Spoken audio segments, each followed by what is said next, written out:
see it has a steeply pitched roof to shed the snow because they're used to snow in New England and so forth. Plus colder winters back then here too. Somewhat, yeah. But not We so much snow, occasionally do you get think? snow. We occasionally Yeah. get snow, but not all that often. And if you want to walk it down the... Of course. Now I notice you have, this looks like a French millstone. There were certain millstones that were very desirable.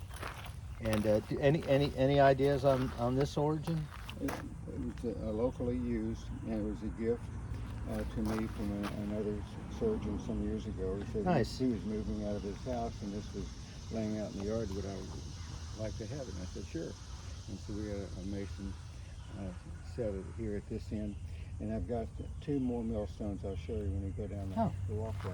And you've got the same thing that they have at, is it on the other bay, but the hitching post. Is this an authentic? No. Okay. I just bought this at an antique shop in Portsmouth. And I don't know the year of provenance. It's very similar to the one that's across the bay and the other, gosh, I can't remember it. Anyway, sometimes I block on names. This is an English boxwood hedge. Nice, which would have been appropriate. I've got those in orange. And you can come on this way. Certainly. You better do it's early in the day, later in the afternoon, the sun is on this side and it shows up better. So your camera will probably do a pretty good job at it. That's lovely.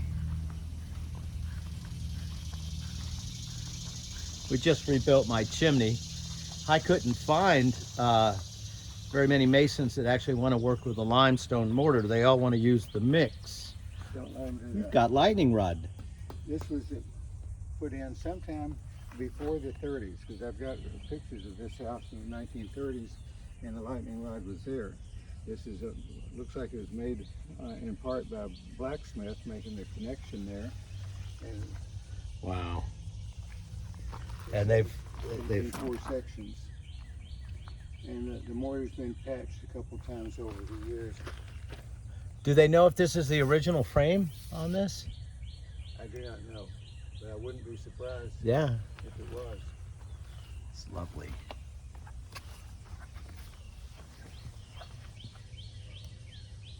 I've been over to, have you seen Bacon's Castle? I have. That's an amazing Really is. structure. Good Lord. The front door is in this way. Oh, okay. So this way, and then we'll come on in there. Sounds good. Go to my wide angle here. Some years ago, my wife was involved with sale of property out near the courthouse in Virginia Beach, and these millstones were out lying in the ground here. Wow. This, of course, is the bottom millstone, and that's the top that's set in there. That hasn't seen a ton of use. It's in good shape. Yeah, and so she asked the people who were doing the demo what they were going to do with the millstones. They said, we're going to get a truck and haul it out to the dump. And she said, well, can I have them? And she said, Nice. sure, if you want to carry them away. They weigh about 800 pounds, by the way. Oh, yeah, it's a commitment. And so my sons and I brought them over here, and I had this fountain constructed. There's a tub down below, like a little swimming pool. Carries about 100 gallons, and it'll have a pump, and it's, always bubbles. And that's the top stone there. And these were, where was that courthouse situated? Virginia Beach. Okay. Courthouse area. That would have been actually close to the proper beach area? Yeah, well, no, not by the proper beach area. Oh, back where the courthouse is now. The courthouse is in the center of the county. Right. Geographic center of the county. There's a story about that too. So anyway, and it's listed on the National Historic Registry. A previous owner of the house, two before the one I bought it from, was a lawyer, and he had to put it on the National Register. Is that a slate roof? No, it's asbestos. Oh, okay. It has a really nice look to it. It's been there a long time. It's not going anywhere. Long before we bought it. Yeah. And it'll probably outlast all of us. It's a very stable material. As long as you don't fracture it, it's no problem. Yeah. If you do lose a couple, it's hard to find someone to fix it, but there is a company in Norfolk that has a supply, and we've had to put a couple up there around the base of that chimney. Wow. Nice flashing work on the chimney. And we had the flashing work done when the caps were put on and when it was lined, I guess almost 20 years ago, shortly after I Those are, bought the house. I guess those are cornices at the top of the chimney. Is that the correct nomenclature on that? Yeah, Corbelling. you're right, yeah. Corbelling. Yeah, that's a really nice corbelling. 1, 2, 3. I've been a fan of, every time I drive down the road, I'm looking at chimneys going, I wonder what their corbelling looks like. Sounds kind of nerdy, but oh well. Well, So this house is those are the additions that the a architect. characteristic in Virginia has the telescoping house. You got the main house, and this is the brick part. And then the addition, this addition was designed by the architect I mentioned, with the gable above it.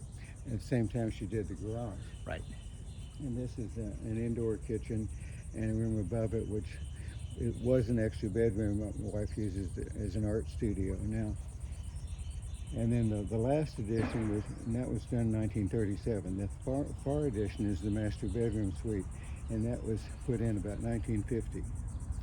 A retired Navy submarine admiral bought the house about 1950 and had that master bedroom built onto it. This is a nice job too. Yeah, it's Nice chimney work. nice Really. match. Yeah, it really kind of falls in line, and as you say, it's architecturally in line with how they would have built. Sure. Who knows if it wasn't something there? Had anybody done any archaeological dig anywhere that you're aware of? We've picked up things at random. I've got a silver stirrup and some other things we found digging when my wife has me planting trees and such, arrowheads and that sort of thing, but we're not a formal dig. We did have a formal, as you mentioned, a dendrochronology, which was funded by the city. Oh, nice. They investigated this house, the Thorogood house, and another house, and they compared it with borings from the William and Mary President's house in Mount Vernon, which were all dated. And so that's how they arrived at the 1735 date when the trees were cut down. Then from that, and tying into your different types of wood, you mentioned tulip poplar? Yeah. So, That's the ridgepole.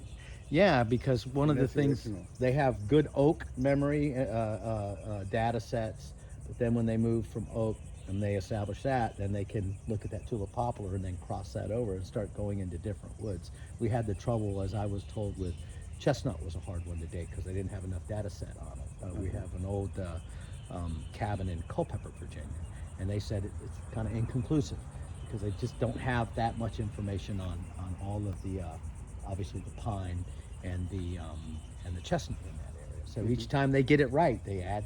They say, oh, and by the way, there was that piece. Yeah. So it must have certainly added to the overall knowledge base when they did that. That's really nice. Now, what's that gigantic tree back there? That's a big one.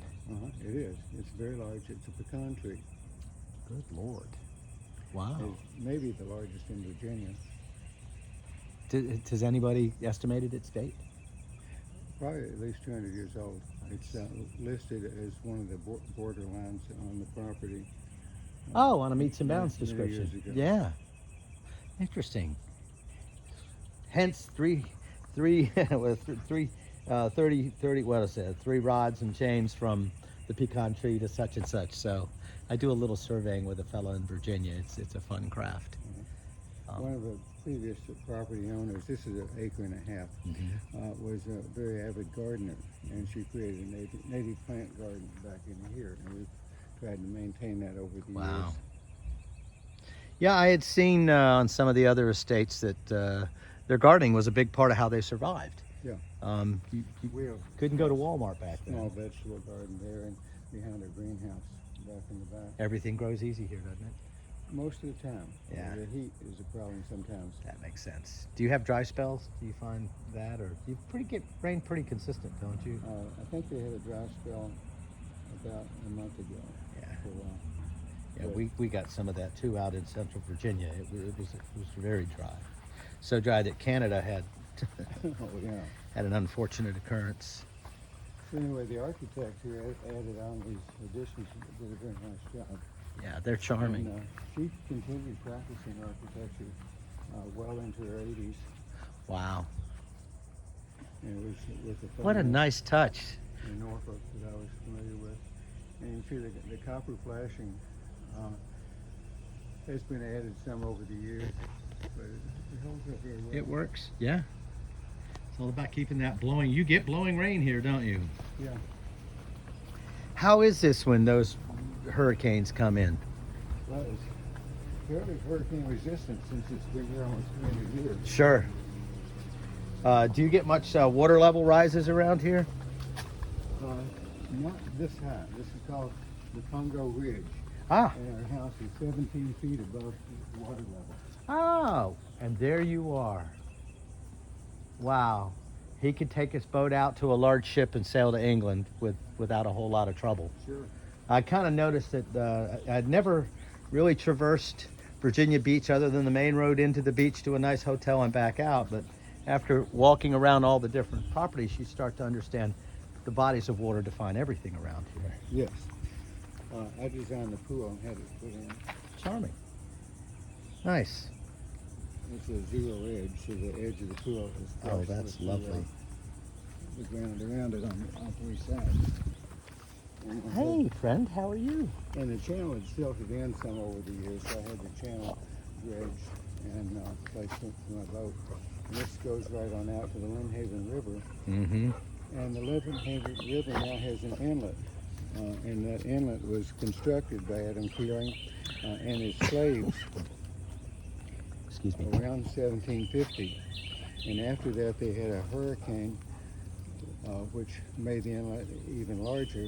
And now it's been the inlet, ever since. Oh, wow.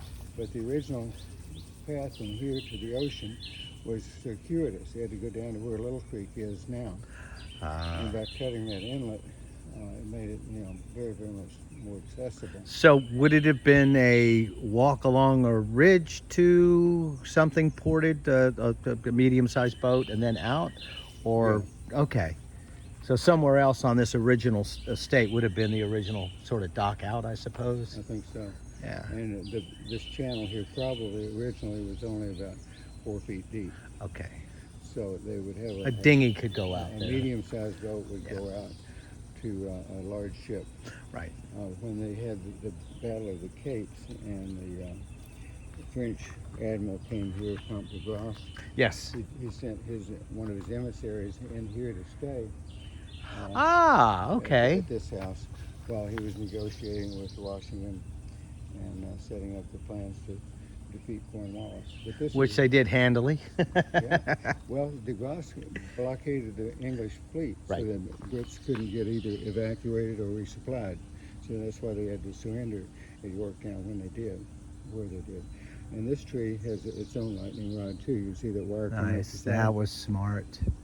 And it's, like I said, been here. Can I walk up to that and put my hand in front of it? Sure, but look out for, there may be some poison ivy around there. So Oh, I survey so it doesn't trouble me too much. be careful of that.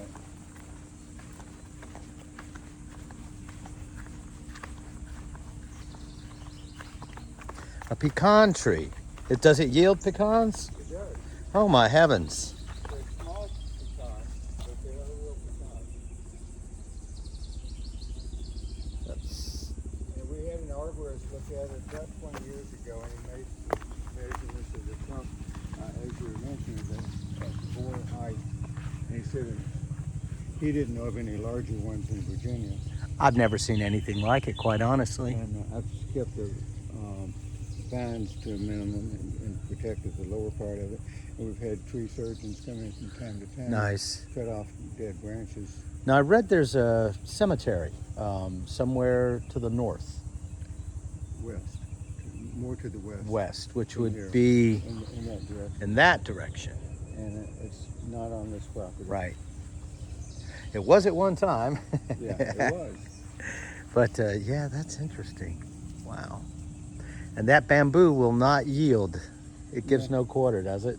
That's right. It's a work in progress. Twice a year I get a dumpster from the city and I go through with power operated reciprocating saw, battery reciprocating saw, and I cut down the dead stuff.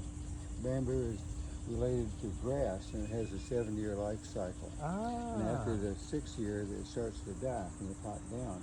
It'll turn brown and the brown will gradually come on down. If you don't cut it out, it ends up being a deadfall with a fire hazard and a place for raccoons and other animals to live. So twice a year I fill up a dumpster with dead bamboo. So They are lovely, fair though. amount of work. Yeah, well, work keeps us young, right? Needs to be done. And this is a solarium. This part Very was nice. added on, I think, in the 50s when Admiral Manise had the master bedrooms built. Nice place to sit down and read a book. Uh-huh. Very nice. This house was on a History Channel show some years ago. There's a black historian from Harvard who has a show, and he has Finding Your Roots type thing. Henry Gates, I think. And Dogs Won't Bite. Oh, he's a charmer. Her name is Bailey, Hi, Irish Bailey. Cream. She's a white golden retriever. Hi, Bailey. She's a people person. She is, most of the time. I usually do pretty good with pets, cats, dogs, just about everything. So Henry Gates had Queen Laetitia on it. And Oh, very cool. and said, did you know that your great-great-great-grandmother was a slave at the Adam Keeling House? And she said, oh. Queen Latifah. Yeah, and she said, I never heard of this. And so he said, oh yeah, and these are the records. And sure enough, she was a slave here. And about 18, multiple greats, slave here in about 1830. And then she was sold to a local doctor's wife who then gave her her freedom before the Civil War. Right. There were a lot of abolitionists in a lot of circles that a lot of people didn't know about, and as it starts to populate out, where I'm in Orange County, it was a very in areas of the Baptist faith.